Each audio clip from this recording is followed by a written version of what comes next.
विद्यार्थी मित्रों, आज के वीडियो में हम नया टॉपिक पढ़ने वाले हैं जिसका नाम है संस्फीति। तो संस्फीति जो है ये क्या है, तो संक्षिप्त में अगर हमको बताना है तो अर्थव्यवस्था में व्यापार चक्र आते रहते हैं। तो व्यापार चक्र मुख्यतः दो प्रकार के होते हैं, एक है तेजी का चक्र और दूसरा है मंदी का चक्र। तो ये जो मंदी है अर्थव्यवस्था में आती है, तो मंदी ये जो है बहुत घातक होती है, अर्थव्यवस्था के लिए पूरी घातक साबित होती है, उसके बहुत बड़े दुष्परिणाम पूरी अर्थव्यवस्था पर होते हैं। तो ये मंदी को अर्थव्यवस्था से निकालने के लिए जो इलाज है वो है संस्फीति। तो विद्यार्थी मित्रों, आज हम ये संस्फीति टॉपिक पढ़ने वाले हैं। तो अभी मैंने जैसे कहा कि मंदी को दूर करने के लिए ये संस्फीति ये इलाज है। तो संस्फीति जो है इसका अर्थ हमको पहले समझना है, तो उसके पहले हमको कुछ परिभाषा यहाँ पे ध्यान में देखनी पड़ेगी। तो पहली परिभाषा है प्रोफेसर कोलिन की परिभाषा। कोलिन ने क्या कहा है कि अर्थव्यवस्था को मंदी से बाहर निकालने के लिए नियंत्रित रूप से मुद्रा की पूर्ति को बढ़ाने को संस्फीति कहते हैं। तो कोलिन ने यहाँ पे जो मुख्य बात बतलाई है कि मंदी को जो है वो अर्थव्यवस्था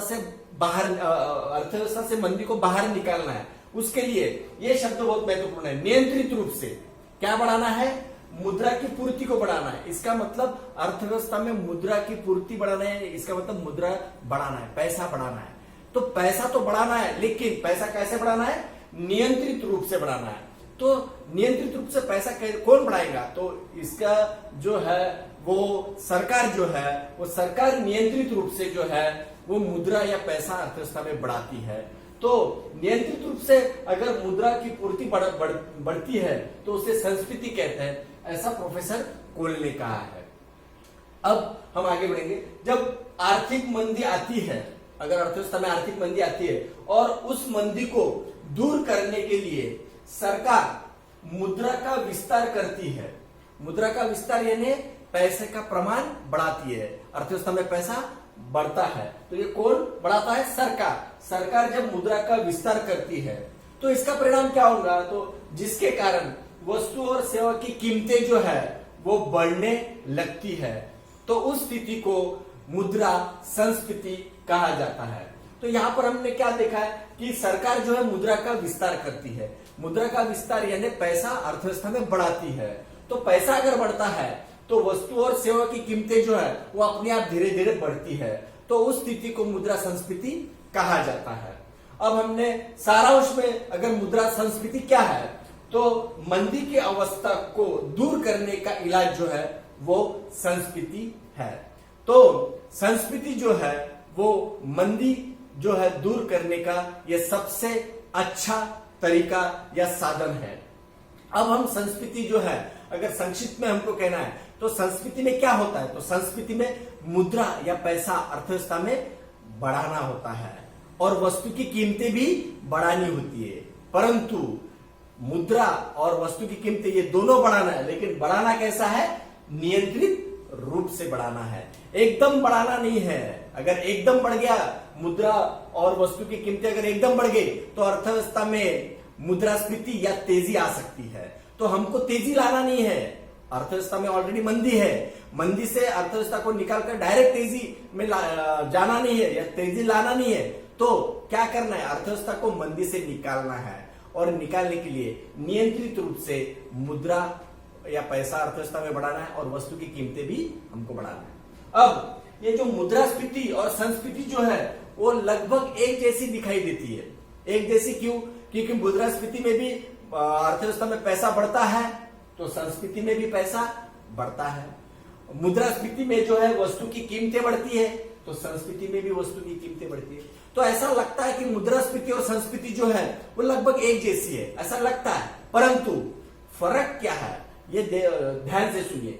मुद्रास्फीति में और संस्फीति में फर्क ये है कि मुद्रा यानी पैसा और वस्तु की कीमतें जो है वो बढ़ने का जो है तरीका ये जो है वो अलग अलग है। मुद्रास्फीति में जो है या जिसको हम संक्षिप्त में तेजी कहते हैं, तो मुद्रास्फीति में पैसा और वस्तु की कीमतें तेज गति से बढ़ती है, लेकिन संस्फीति में मुद्रा या पैसा और वस्तु की कीमतें ये नियंत्रित रूप से बढ़ाई जाती है, धीरे धीरे बढ़ाई जाती है। तो ये मुख्य फर्क जो है वो मुद्रास्फीति और संस्फीति में है।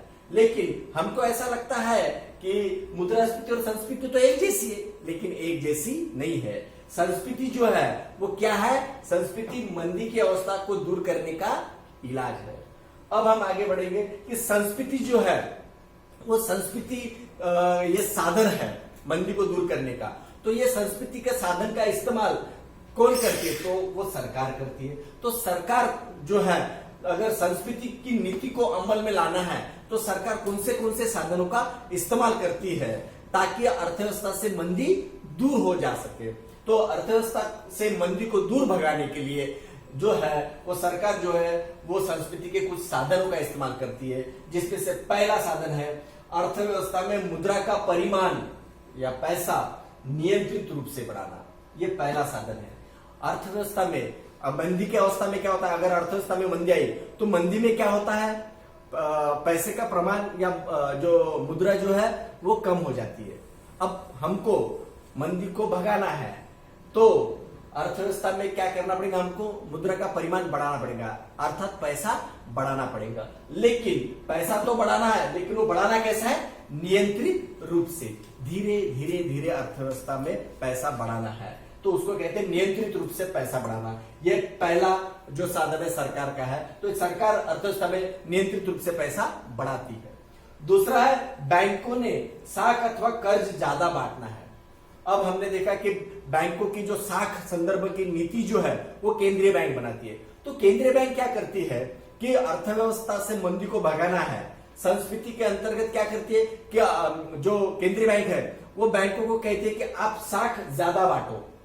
साख यानी कर्जा ज्यादा बांटो, इसका मतलब साख का विस्तार करो, कर्जा अधिक से अधिक बांटो।